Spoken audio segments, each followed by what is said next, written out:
A long bomb. Lappen's getting back as the siren sounds. Now, is it a score? Any score would be important to the Blues. I don't think it was assisted through in any way, was it, Kevin? I don't think so. So it's a behind. So it's a good call. So the Kangaroos 9-11-65 and Carlton 7-8-50. So it's a 15-point ball game, and that man on screen has kept Carlton in the game with his 3 goals. He's been absolutely brilliant today, Kevin. He's back to his best with limited opportunities. The ball coming up, he's just an absolute live wire. There's nothing of him. He's a pull through for a shotgun, but he just keeps presenting himself, running around and doing a great job. So it's the Kangaroos trailing by 15 points.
Yeah, gotcha, Trace. Yes, Trace.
Yeah, sure.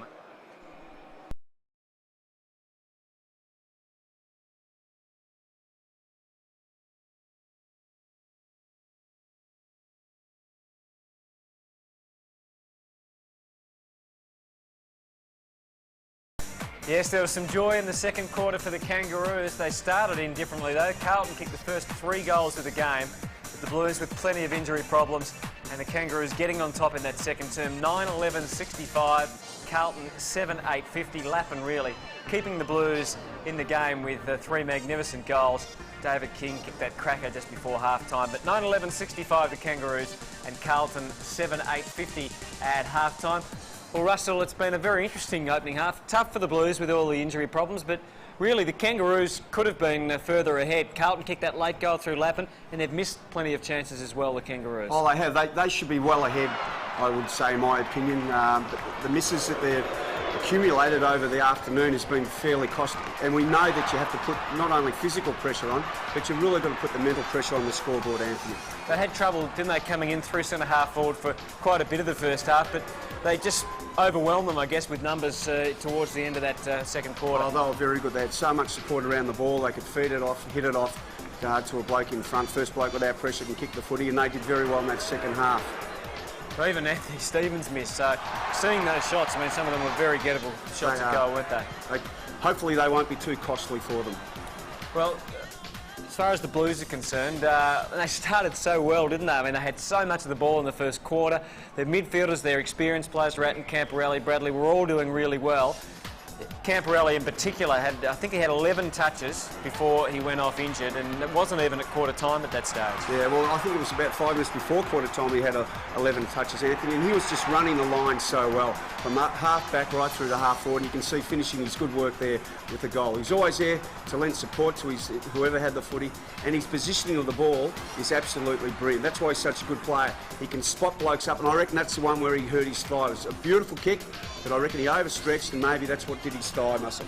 Well, now they need other players to cover him, don't they? Well, Murphy's really got to stand up. He hasn't had much of the ball so far, and it's so important that Murphy does stand up this second half. We mentioned that Carlton had an enormous amount of the ball in that first quarter, but by half-time, the Kangaroos have, well, they're only 13 possessions in total behind. Well, that's right. I mean, they really lifted their work rate, and you could see it from every line, half-back line, full-back line, centre line, on-ballers, full forward line. They're really presenting themselves and getting plenty of the footy. So that's the half-time situation here at Colonial Stadium. We're going to take a break and come back, and Ian Collins, who's the boss of this ground, and he used to play for the Blues and throw his elbows around a bit. Russell, he wasn't playing in your day, was he? No, I'm fairly old, but I'm not as old as Collar. We'll take a break and come back with the second half and Ian Collins in just a moment.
Half-time and the Kangaroos 9-11-65.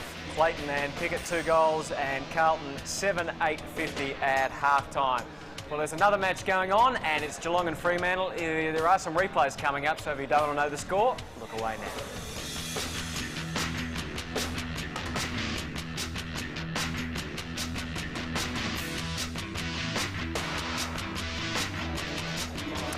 Well, the man alongside me, he's had many hats over the years. He was a player at Carlton, he was an administrator at Carlton, he was administrator at the AFL, and now you're running Colonial. Colo, I don't know where to start with you. How are you going? Very good, thanks, Anthony. Things going well here at Colonial this year. I was out on the ground before, and it's in great shape. You had a match last night and Friday night, and it looks really good. Yeah, this is the first of a couple of triple headers in a row, and the ground, we're very happy with it, standing up very well. It's pretty moist still, but I mean the players are keeping their feet nicely. Well, it's obviously Clegghammer and penetrometer readings showing it's not too hard. They're important terms these days, aren't they? Take us back to your days as a player, Colo. I mean, the game's changed an enormous amount since then. You were here last night watching. It's a bit of a different old game, isn't it? Yes, I think everything's different. The conditions are different, very pristine conditions now, and the style of play has completely changed. And I was an old dinosaur that played before they even had a centre square, so it was a different game altogether. They always talk about your elbows. Were you really a dirty player? No, I don't think so. I never ever visited the tribunal, either hit-ee or a hit-or, so only time I went to the tribunal was when I became an administrator. Speaking of the tribunal, how do you think it's going since you left? Oh, I think the tribunal comes under really unfair criticism. It depends on the evidence that is presented on the evening and how well that is presented to the tribunal. I think they do a terrific job, and I don't think anybody should criticise them because they can only act on what evidence is presented. There's enormous issues around at the moment in footy, as there always is. You were at the AFL, when the last player agreement was made in terms of the money that the players are getting now. Were you happy with the deal and how it's footy's going into the future in terms of the money that's being paid to the players and the way the clubs are struggling? Yeah, I think there's no doubt that the Players Association did a very good deal. It was probably ripe for them to gain a foothold and get value for the players. Was it too generous? I don't think it's too generous. I think the issue is that there are other things that have grown out of proportion to player wages. Let's face it, the game can't go on without the players, and there'd be arguments to say that it can't go on without the clubs either. But there's no doubt that football inflation in other areas has grown enormously and probably abnormally compared to the rest of the community. Now, you've been, as I said, administrator at the league and at the club. Would you ever go back to a club? Oh, well, I don't know whether you say never. You never say never, but I'm enjoying what I'm doing at the moment. You don't want to go back to Carlton and take over as president at some stage, do you? No, I think John's doing a pretty good job. He's been there a long time. And you still passionate about the Blues when they're playing? Or very much so, although I don't see them so often these days because I'm here watching other games and making sure Colonial works pretty well for all parties concerned. But well, you were always biased when you were at the AFL with Carlton players, weren't you? You got them off at tribunal and stuff like that? Well, I always thought that, although Greg Williams and a few others would think I was a bit too hard the other way. Thanks for joining us, Colo. Ian Collins, the head of Colonial Stadium. We'll take a break and come back with the second half from here in just a moment.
Half time, yep, sounds like you have.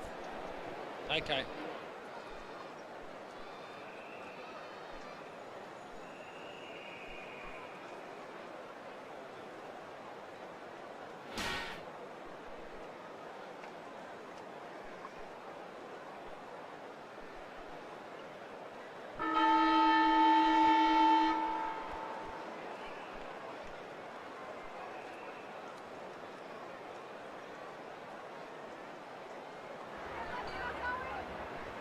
hold it up a little bit higher, mate, and wave it around. That's it. Yeah, bring it closer if you want. I'll get you in as well. Just lean out a bit. Yeah.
Mike and Robert.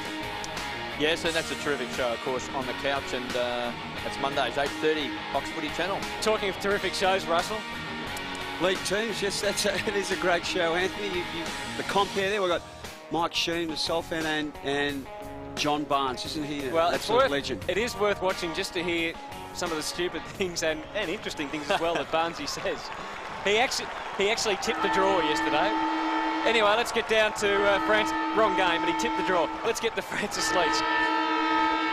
Well, it's a good thing that Carlton have Main Health as their sponsor at the moment, because I reckon they're going to need their services big time after today's game. As we've seen, 3 serious injuries already to Hume, Hickmont and Camporeale. And Andrew Merrington also jarred his left knee at the end of that second quarter, so he's hobbling around as well. Be interesting to see if they can bring him back on and use him, but he didn't look too flash as he walked to the rooms for half-time. Thanks, Francis. Well, they could do with that guy, couldn't they? Anthony Koutafidis. We know they've lost Matthew Allen, along with all the names that Francis was talking about. So how are they going to cope, KB and Russell, in this second half? How's their depth going to stand up? Well, I think the depth is very important, and to lose 3 quality players, maybe 4 quality players, Kevin, before the second half begins, it's going to be a big ask. I think the Roos just got a little bit more momentum in that second quarter, and I think if they had kicked a little bit more accurately, maybe might have been 6 or 7 goals up. Well, this will test the resolve of Carlton. 3 guys unable to take their place for the remainder of this game, and particularly Camporeale, who was best player on the ground when he left the field. He's still their second highest possession getter and really didn't play, and there he is on screen, didn't really play in the second quarter at all. So it's going to be left to the likes of Ratton and Freeborn.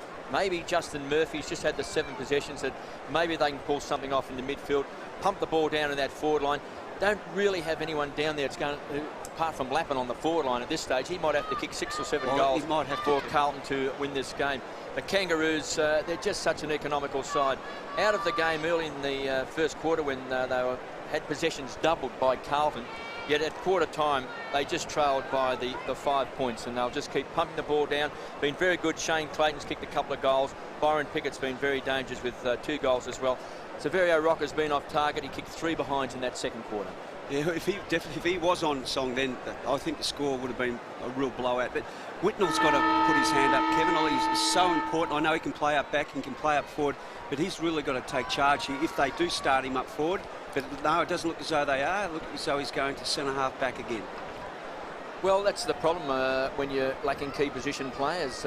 We saw Koutafidis before making his way up into the grandstand. We know Stephen Silvani has been retired, which has left an enormous hole. Manton, who takes one of the key forwards for Carlton, is out injured at the moment.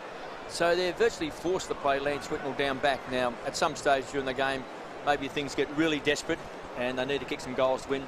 We may see him go up the other end of the ground. We've seen him venture down a couple of times during the course of the game trying to drag his opponent down.